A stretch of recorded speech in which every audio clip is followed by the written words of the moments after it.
सबैजनालाई दर्शन अनि नमस्ते। फेरि पनि मेरो युट्युब च्यानलमा सबैजनालाई स्वागत छ। आज म हजुरहरुको माझ घरमा सजिलै तरिकाले बनाउन सकिने मोमोजको रेसिपी लिएर हजुरहरुको माझ उपस्थित भएकी छु। लौ त अब मेरो भिडियोतिर लागौं है।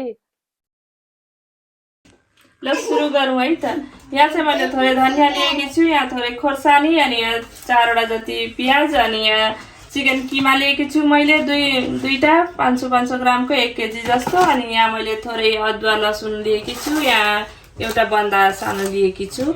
आजको रेसिपी चाहिँ म यहीबाट बनाउने छु।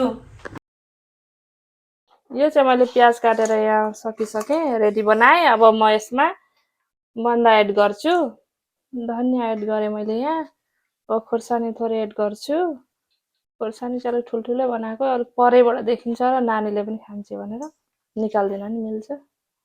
अब अदुवा लसुनको पेस्ट पनि हाले।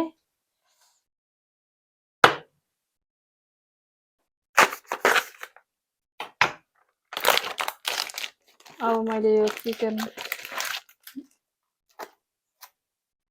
दुईटै किमा एड गरिदिएँ। अब यसलाई मजाले मिक्स गरेर मसला अब एड गर्नेहरूलाई अलिकति जति बेसार राखेकी छु। यहाँ मैले 1 चम्चा जति अजिना मटर एड गरेँ।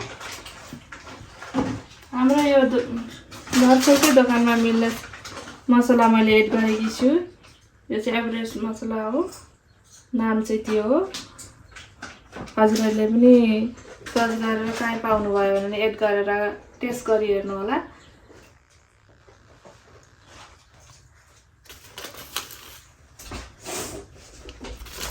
मोमो मसला एड गरिसकेपछि मैले यो थोरै सब्जी मसला अनि थोरै गरम मसला 1 चम्चा जति गरम मसला,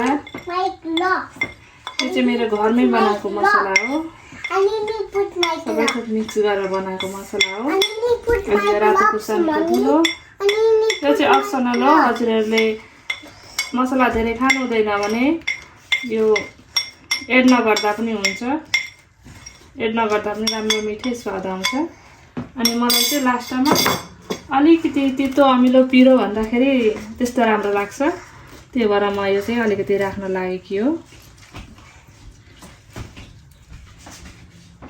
अब म थोरै घिउ एड गर्नेछु। घिउ हाल्यो भने राम्रो स्वादिलो अनि हुन्छ जस्तो लाग्छ। हजुरहरूलाई कस्तो लाग्छ अब त्यही अनुसारले तेल पनि हाल्न एड गर्न सक्नुहुन्छ। जोसिलो हुन्छ भन्छन् सबैले, जोसिलो भयो भने अब खानाको स्वाद अर्कै हुन्छ कि थाहा छैन। अब अलिक स्वाद गरेर भन्छु है हजुरहरूलाई कस्तो छ, कस्तो हुँदो रहेछ मेरो मोमो। अब म यसलाई नुन चाहिँ हजुरहरूले स्वाद अनुसार राख्न सक्नुहुन्छ। कसैलाई थोरै मनपर्छ, कसैलाई अलिक चर्को मनपर्छ। मलाई चाहिँ अलिक चर्को नै मनपर्छ, त्यही भएर 2 चम्चा जति एड गरेँ।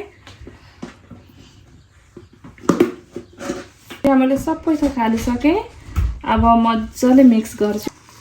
लास्टरी अब राम्ररी घुमाई चारैतिर मसला पुग्ने गरी यसलाई मिक्स गर्नुहोस्।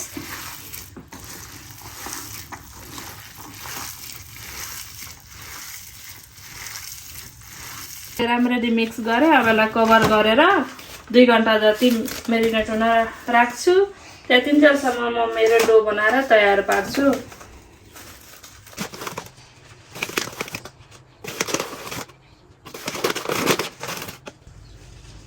6 कप जति मैले मैदा राखेँ। अब यसलाई म थोरै नुन राखेर थोरै पानी गरेर एउटा ठिक्कको डो बनाउँछु, जस्तो कि साह्रो पनि नहोस् अनि गिलो पनि नहोस्। सजिलो तरिकाले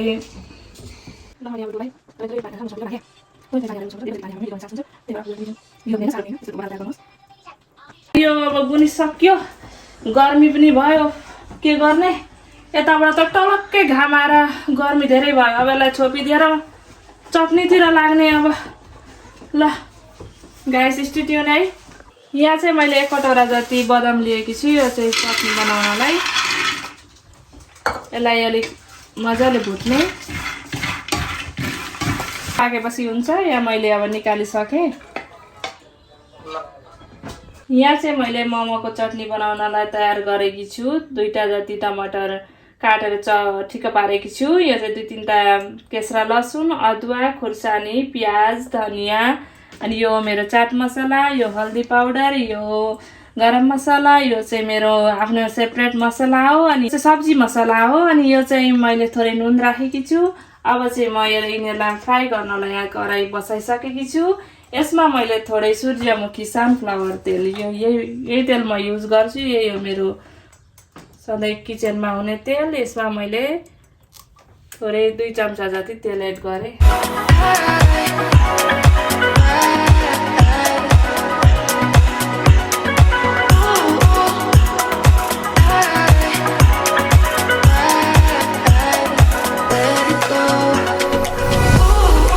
निकाल्ने अनि चलाउन राख्ने, अनि मिक्सीमा यसलाई मजाले ग्राइन्ड गर्ने, अनि हाम्रो बन्छ मोमो चटनी।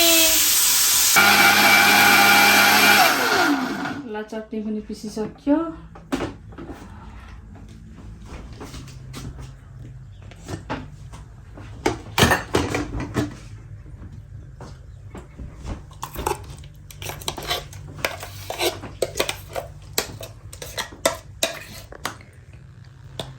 अलिक बाक्लोवाला थोरै पानी एड गर्नुपर्छ।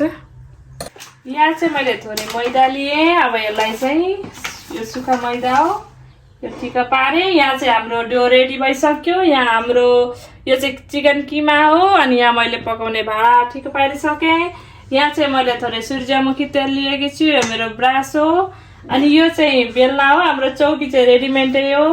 अब पकाउन त म कुन डिजाइनका पकाउन हजुरहरूलाई पनि देखाउने छु, तर हाम्रो पाल्पाको डिजाइन अनि पाल्पाको स्वाद ल्याउने मेरी बुहारी चाहिँ यहाँ छिन्, यी चाहिँ हुने। हेलो, यहाँ चाहिँ लिएर आउँछिन् राम्रो पाल्पाको मिठो स्वाद। अब पकाउनतिर जाउँ है। अब सुरु गर्नतिर लाग्यो। मैले चाहिँ यहाँ अब सानो सानो मैदा लिएँ। यसरी सानो ठुलो हजुरहरूको उयो अनुसार लिन सक्नुहुन्छ। सानो मोमो बनाउनु छ भने सानै लिनुहोस्, ठुलो मोमो बनाउनु छ भने ठुलै लिनुहोस्। हामी चाहिँ मिडियम साइजको जस्तो हामीलाई मनपर्ने हाम्रो यतिको बनाउनलाई हामीले यहाँ रेडी गरेको छौँ। अब हामी बेल्नतिर लाग्ने बेला भयो।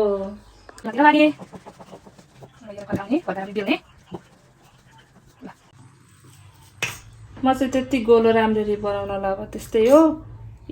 आफ्नो हिसाबले किमा हाल्नुहोस्। म चाहिँ अब यति नै हालेर बनाउने गरेछु। यसरी नै बनाउँछु। यो हातले प्रेस गर्दै जानुहोस्, प्रेस गर्दै जानुहोस्। प्रेस गरेर यो बुढी अम्ठाले राम्ररी प्रेस गरेर आधीसम्म पुगिसकेपछि यसलाई यसरी प्रेस गरिदिनुहोस्। अनि हजुरको बनिएन त मोमो। ल हेर्नुहोस् कति राम्रो भयो। ल हजुरहरूले डिजाइन आफ्नो डिजाइन बनाउन सक्नुहुन्छ, तर म यो फर्स्ट डिजाइन हो। अरू पनि डिजाइन बनाएर म हजुरहरूलाई देखाउने छु। अब म हजुरहरूलाई अर्को स्टाइलले सजिलो तरिकाले पोको पार्न सिकाउँदैछु। यो चाहिँ एक खेप प्रेस गर्नु होला, अनि त्यसलाई नछोडिकन अर्को खेप प्रेस गर्नु होला, अनि त्यसलाई फेरि नछोडिकन अर्को खेप प्रेस गर्नु होला। अनि सक्यो। यसलाई चाहिँ अब यसरी प्रेस गरिदिनु होला। ल हेर्नु त कति राम्रो बनिएन त। यो रोटी चाहिँ अलिक ठिक्क बाक्लै बेल्नुहोस् हजुरहरूले, किनकि भरे बेसी पातलो भयो भने भरे मोमो फाट्ने चान्स हुन्छ। सबै फुट्यो भने खाना पनि अलिक राम्रो लाग्दैन, राम्ररी बनियो भने राम्रो लाग्छ। यो चाहिँ अब अर्को डिजाइन चाहिँ मेरो बुहारीले देखाउने छिन् पाल्पाको स्टाइलमा है। ल त किमा स्वाद अनुसार लिनुहोस्। हजुरहरूलाई कतिको मनपर्छ त्यतिकै लिँदा हुन्छ। हजुरहरूले ठुलो रोटी बनाएर हाल्न पनि सक्नुहुन्छ, ठुलो ठुलो मोमो बनाउन सक्नुहुन्छ, तर बहिनीले चाहिँ यो पाल्पाको स्टाइलले बनाउन लागेकिन्। ल हेर्नुहोस् त कस्तो राम्ररी बनाउँछिन्। ल हेर्नुहोस् त घुराएर चट्टाउ। ल हेर्नुहोस् कति राम्रो छ। देख्दै खाउँ नपाकी खाउँ जस्तो छ, पाकेपछि त झन् कस्तो होला नि। ल हेर्नुहोस् हजुरहरूलाई म यसरी नै धेरै तरिकाको मोमोज धेरै पकाएर सिकाइसकेँ। आशा गर्छु हजुरहरूले ट्राई गर्नुहुन्छ होला। ल है अब यो चाहिँ के भने अब यसमा तेल लगाउनुपर्छ। हल्का तेल लगाएन भने भरे चप्किने चान्स हुन्छ। अब यसलाई तेल कसरी लगाउने त? हजुरहरूले हातले पनि लगाउन सक्नुहुन्छ, हजुरहरूसँग ब्रास छ भने ब्रासले पनि लगाउन सक्नुहुन्छ। अनि जसरी भए पनि यो भाँडामा चाहिँ तेल लाग्नु पर्यो। अब मैले यहाँ पानी राख्न सुरु गरेँ। अब यो पानी तताएर यसलाई तातिसकेपछि माथिबाट मोमोज राख्ने। मोमोहरू मैले राख्न तयार गरेँ।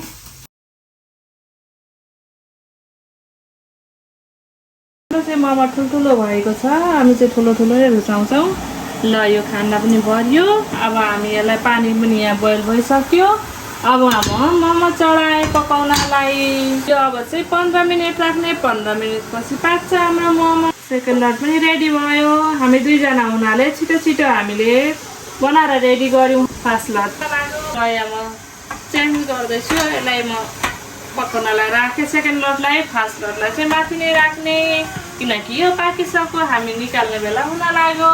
ल हेर्नु त यहाँ कस्तो राम्रो मोमो फुलेर पाक्दैछ। ए ल पाकिसकेछ। 15 मिनट पनि भयो। यो चिल्लो पनि देखियो, पाकिसकेछ मोमो त। अब निकाल्ने, अब निकालेर भाँडामा खन्याउने। हेर्नुहोस् त भाँडामा पनि टाँसिएको छैन, एउटा पनि फुटेको छैन। कति राम्रो बनेर तयार भयो हेर्नुहोस् त। हजुरहरूले पनि यसरी नै ट्राई गर्नुहोस्। अनि मोमोज पनि हेर्नुहोस् कसरी जुसी भएको देखिन्छ। यहाँ हेर्नुहोस् त मोमो, यहाँ हेर्नुहोस्। ल हेर्नुहोस्, तातो पनि भयो, हात पनि पोलो झन्डै। ल हेर्नु त गाइस, मेरो मोमो बनेर रेडी भएको छ। यो हेर्नु त कसरी जुसी भएको छ। हेर्नु त है, जुसी देखिँदा नि जुसी परेको छ। अब यसलाई चटनीमा डुबेर खाने। मिठो भएको छ। हजुरहरूले पनि ट्राई गर्नुहोस् यसरी नै। हेर्नुहोस् त जुस झरेको, धेरै जुसी, मिठो अनि रसिलो हुन्छ है। हजुरहरूले ट्राई गरेर मलाई कमेन्ट गर्नुहोला, लाइक, सेयर, सब्सक्राइब गरिदिनु होला। धेरै धेरै माया अनि धन्यवाद।